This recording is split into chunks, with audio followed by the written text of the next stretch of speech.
I need new music. This is the JJO Discover New Music Podcast.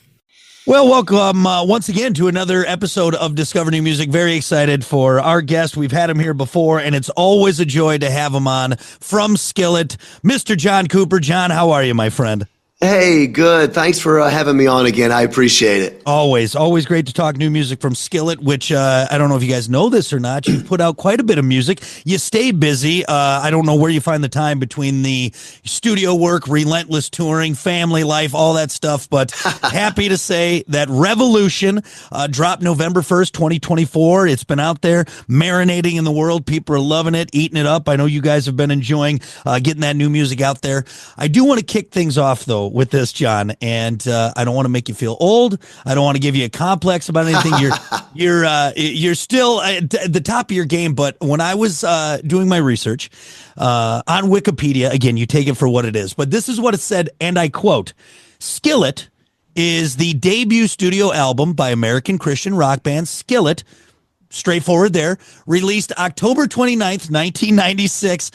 As an enhanced CD and audio cassette. I stopped immediately, John, when I read audio cassette, and then I did the math as we sit now on the precipice of almost 30 years of Skillet. You now have multiple generations, and this is a real scenario, John.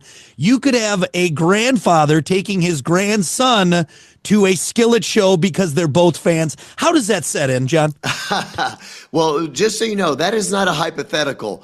We do have have grandparents bringing their grandkids. Is one time, I'm not lying, 4 generations. Wow. And I looked at what is that? The great, however it works.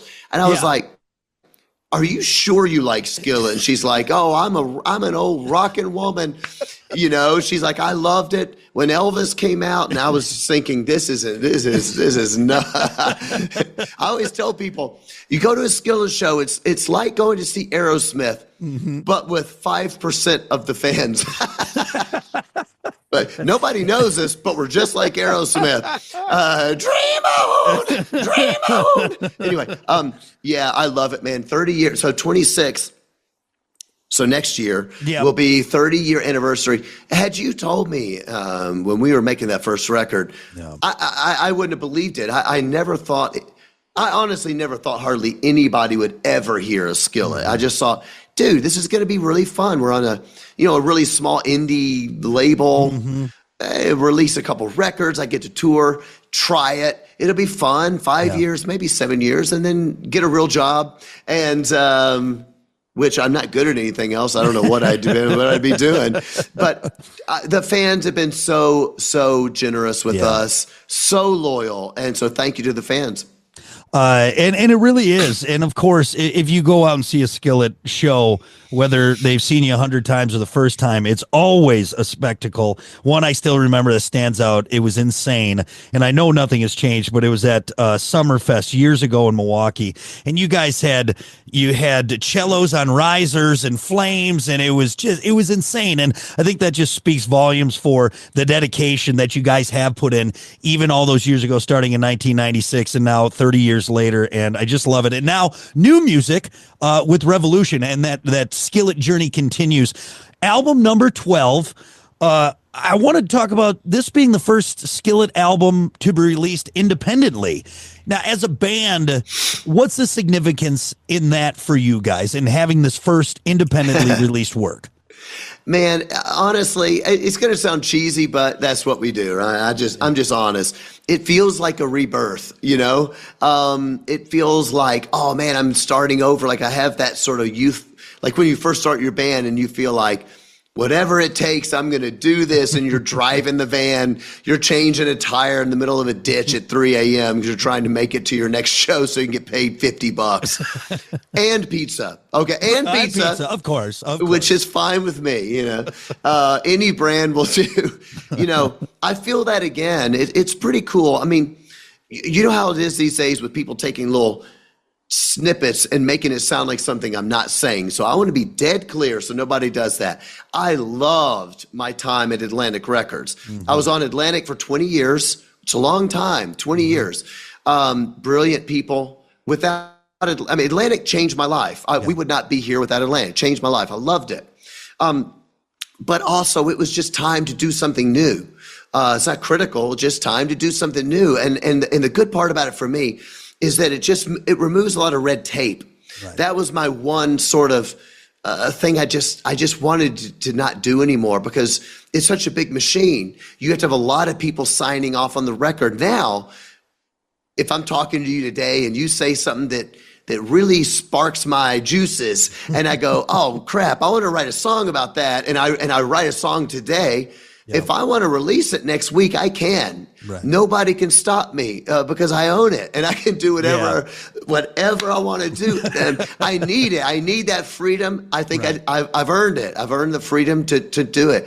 That is the brilliant part of it for me. And I think that also falls in line. I'm sorry this answer is so long, but it falls in line with just the fact that how Skillet has run our career, for better or for worse, is that we are just real. We're authentic.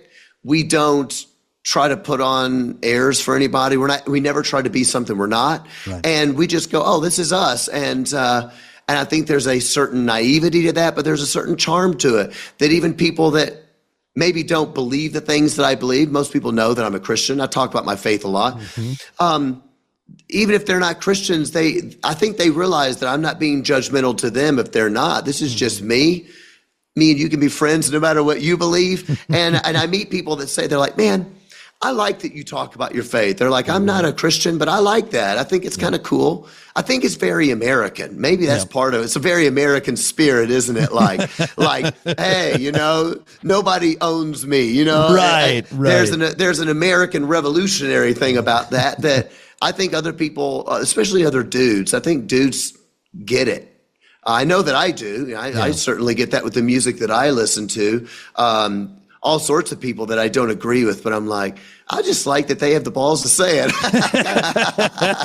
I commend you guys again, because I know it's a big undertaking, and the whole album producing process, the writing, the recording, then putting it out there, making sure people get it. And I think this next step, this rebirth, as you put it, for Skillet, is just going to lead to even more exciting things.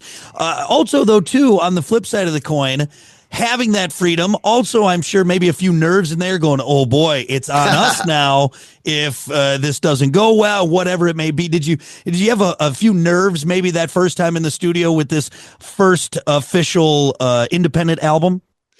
It's funny. Yes and no. I wouldn't say that I felt the nerves when we were writing. When we were writing, I was just doing what I usually do. And I will say it actually had the opposite effect. It was extremely liberating because I didn't have to it didn't matter what somebody else says, and to just to be true and real on the show, because that's what we're here for. This is the brilliance of doing these kind of interviews. You can just be real. I think that I think it's fair to say that no one knows what's going to hit.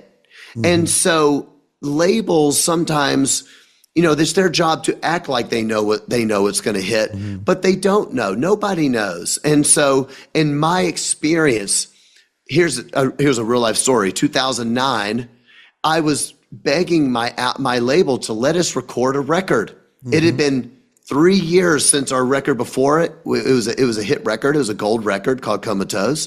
And I was like, guys, I got to record. And they said, John, you just don't have a radio single yet. And I said, well, I have this song, Monster. I think it's pretty good. And they said, it is good, but it's not a hit. Yeah.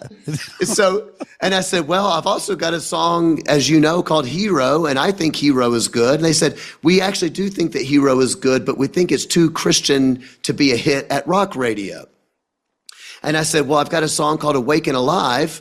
And they said, to be honest, we don't even think that song is good. It shouldn't even go on the record. Oh my God. And so, you know, here we are all these years later. Monster has sold 6 million singles. Hero sold 3 million singles. Awake and Alive sold 2 million singles. None of them were going to be radio hits. Now, I'm not making fun of the label. What I'm saying is that no one knows. And so now I'm liberated to just write what I feel, and it's made it fun again. And that sounds cheesy, but I feel like a kid. Like, oh, that's what it was like to write when I didn't have everybody saying, no, it's not a hook, it's too this, it's too that. It's not hard enough, it's too hard. It's not melodic enough, it's too melodic. It's too spiritual, it's too that. I'm just, I just don't want that. And make the music that I want to make. But yes, when the record was coming out, dude, that is when the nerves hit. I was like, oh gosh, if this bombs, they're going to be like, I knew that band sucked. I knew they didn't know what they were doing. They could never do it. But just, I just want to say 2 things. Number 1, if I fail, I want to fail because of me. I don't want to fail because I trusted someone else, even though I didn't want to. That's a bad feeling. It really is a bad feeling. And the second thing I want to say, just to reiterate, I worked with the best in the business. I mean, my A&R guys at Atlantic Records are literally the most successful A&R people in the business. They're brilliant people. It doesn't mean that nobody ever knows. And so there were times when they said, John, we love this song, and I think you should do it. And I thought, I don't really think they're right, and they were right. So I'm wrong as much as anybody else, just to make that clear. And I don't think anyone is going to be concerned on this point with the relationship from before and what you guys are doing now moving forward. Because like you mentioned, and I think is a really important thing, is you've earned this spot. The band has earned this spot to now really just, take care of you and yours. And with this new record, we get to see that Revolution. Again, it's out now, your 12th album.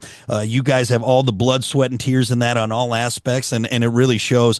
Let's talk about the title. And I've heard you mention Revolution a couple times in this, and you've discussed this on other platforms, and that's why I brought this up, because I thought it was really interesting how you described it. And for our listeners, revolution in this day and age almost is like a dirty word, but when you guys put that moniker on this album, that's not at all what you were going for. It's much different for that. Could you explain kind of the meaning behind that? Yeah. So I'm glad you brought that up, actually.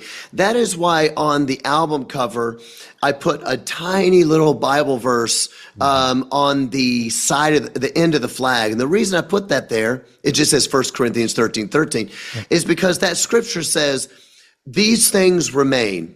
In other words, these things will never go away. It's the most important things: faith, hope, and love. And the greatest is love. That's what the verse says. I put that on there so that everybody would understand that when I say revolution, I am absolutely not talking about political revolution. I am not talking about some sort of, taking over the government or I don't know, armed, militaristic. Right. We want to burn things down. In fact, I mean, if anything, most people know, as far as government and things like that goes, I'm extremely patriotic. I love America. They know that my values would be to keep America. I love it. I think it's the greatest country in the world. So it's absolutely none of those things. It's more of a spiritual revolution. And here's why I say that. And I know not everybody listening is religious or whatever. And that's totally fine. But I think everybody will know what I mean when I say this. Right now, we have, the highest rates of teen suicide in American history. We've got to turn this around. I mean, we need a revolution, if you will, some sort of spiritual revolution. Maybe that's not the right word for some people. We need something that changes the story for these young people. These young people have been raised with these stupid phones. I mean, there's a lot of good that happens with these phones, but I'll tell you what, you hand a kid a cell phone and they have a gateway into things that they are not ready to see. And I'm a parent, and I'm assuming a lot of people are parents. You don't have to be religious, or you don't have to even agree with me about a lot of stuff to know you don't want your 5 and 6-year-old kid finding some disgusting pornographic whatever on nobody wants that. It doesn't matter if you're religious or not. Doesn't make you a prude because you don't want your 7-year-old discovering pornography. It is scientifically proven that it changes your brain. It makes you see people in ways that we're not meant to see people. It's bad.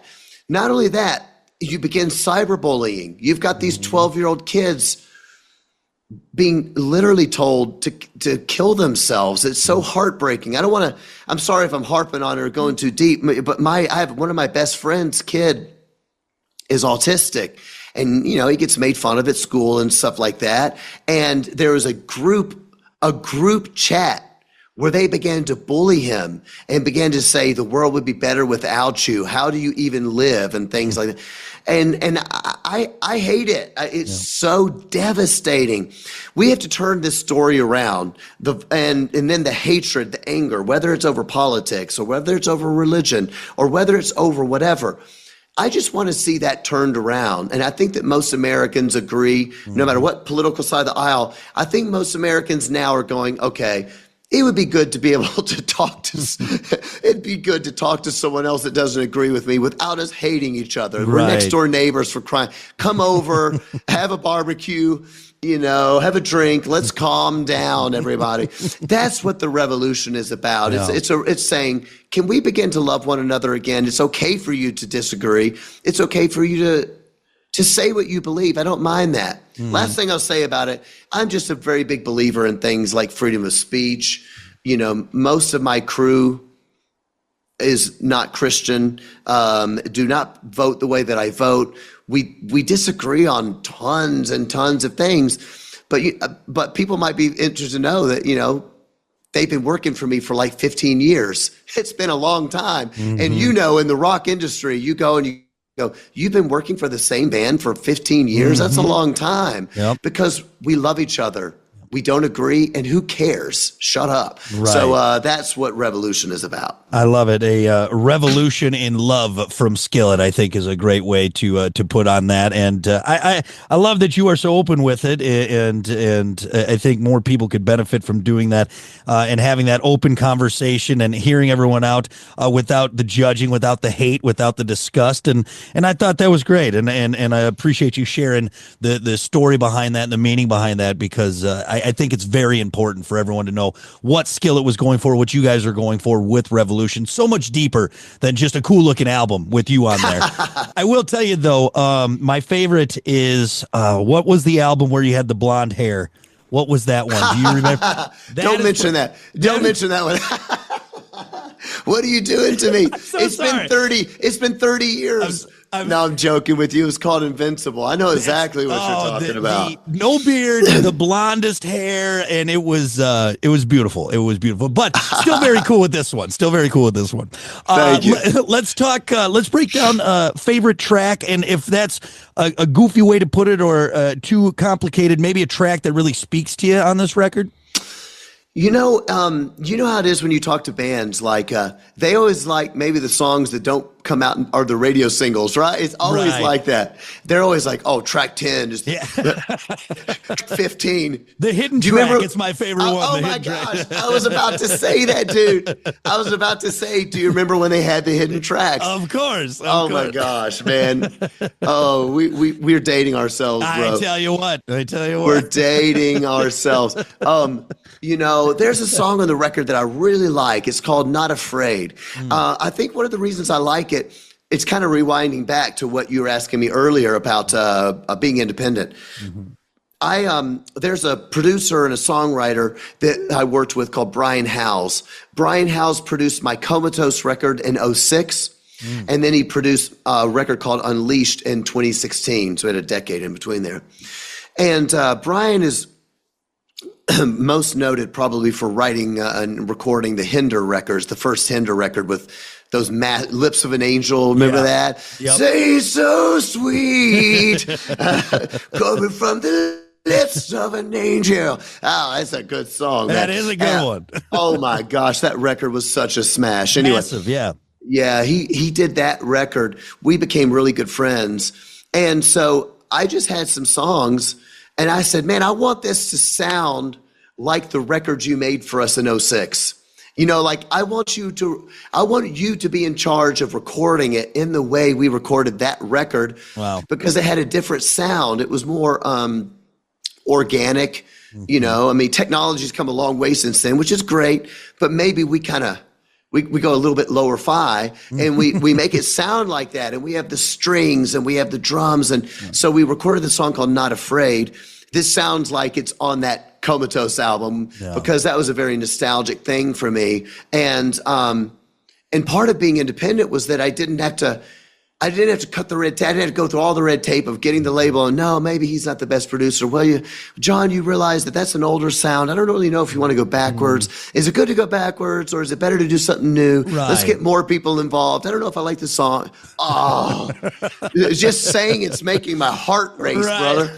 So I was like, no, I want it to sound like that, and I can do whatever I want, by God. So I called my friend Brian, and he's like, dude, we're going to make it sound just like it. And we did. We even it has this, I think, killer guitar solo. Yeah.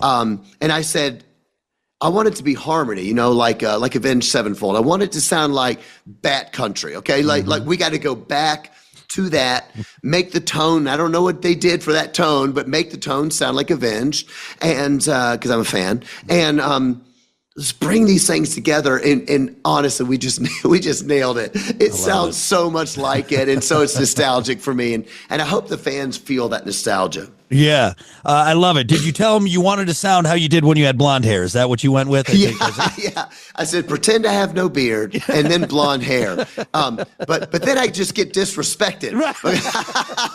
They're like, yeah, I've got no respect for you. With the bottle of peroxide bleaching my hair. Remember that? That's Eminem, right? Yeah, that's right. Oh, who knew with looking for a T-shirt to wear? It was the late '90s. Yeah. It was a different time period, man. Believe me, I had the cap with the hair pulled through to do the frosted tips, so I'm right there with you, brother. I'm right there with you. Frosted tips may be the only thing just as bad as the full puka shell necklace, frosted tips, the pop collar, cripes Alfredo. You're even worse because you know the word puka shell. I mean, nobody's ever even heard of that. Who are you? I asked for it specifically. I don't say I need that white neck. I need the puka shell necklace, please. That's when you know you're in deep. I'm in deep, buddy. I'm in deep. Well, it's so great talking music with you, and I'm so happy for you guys with this 12th album, and everyone's been eating it up on all over the place, and for good reason. Just Skillet once again bringing it in this next stage, because I mean, really, you guys have you've kind of come full circle a couple times now, and you've seen it all and recorded it all, and it's great to see, and we're just super excited for you, buddy. I really appreciate it, man. Those are very kind words. I sure appreciate the support. It's taken warmly. I thank you, and a huge thank you to all the fans supporting us for so long, all the way back. I cannot believe we're still a band, and we owe it to you, so thank you very much. 30 years of being entertained and entertaining, so it's great. Well, now that we got the important stuff out of the way, can you do a quick round of rapid fire before we get out of here? How's that sound? Man, I love rapid fire. Let's do it. All right. I got some new ones, I think, from the last time, so I'm excited to see your answers. Let's start simple. Sneakers or sandals? Sneakers. Not a thong sandal kind of guy. That's what I wear all the time. Do you? I was about to say, sandals are for people who wear puka shell necklaces. You son of a... Got me there. I'll edit this part out. Edit that out. That's terrible. Billy Ocean or Billy Idol? Idol. Oh, very nice. That was quick. Vital Idol. Oh, wow. Bringing it up. He just put out a song not too long ago, too, didn't he? Like a couple years ago? And it was a good one. I actually didn't know that. I got to go check it out. God, he's fantastic. Still looks great. I mean, and he looks amazing. I don't know how. No, exactly. And one of the brilliant things, I'm sorry, I'm ruining your rapid fire. You're good. The brilliant things about Billy Idol was that he somehow made punk pop. Yeah. How in the world did you manage to do that? It was genius. Yeah. Go ahead. Well, Rapid fire. No. You bring a guy who does an Elvis snarl, bleach blonde hair, leather jacket, but does pop. No, he's one of the best. And he was in The Wedding Singer as well. So you can't forget about Yes. that. New England clam chowder or a creamy tomato bisque. Tomato bisque. Very nice, with a nice fancy grilled cheese. I knew that. Oh. That's right there. But of course, so you got to watch out with the beard. I know soup is dangerous for you. It is. Oh, you need beard tips. If you have a beard, you cannot eat anything, literally anything, without a napkin. Right. Don't even start. It's going to get bad. Just have it ready. Get that brawny roll and you're ready to go. Yeah. Last one, and this is a good one for you because you're a fit guy. You're in good shape. You're keeping it good. Chuck Norris roundhouse at 100% power or a Mike Tyson punch at 50% power. Oh, you mean which one would I rather take? Which one would you rather take? That's right. Oh, probably the Tyson. Take the Tyson. Yeah. Because the what do they say? The strongest leg, the strongest muscle in the body is like your leg. You know, because it's so long. Mm-hmm. Oh yeah, the power of a Chuck Norris. A Walker Texas Ranger Action Gene roundhouse. You're not walking away from that, buddy. You're done. You stay away from Chuck Norris.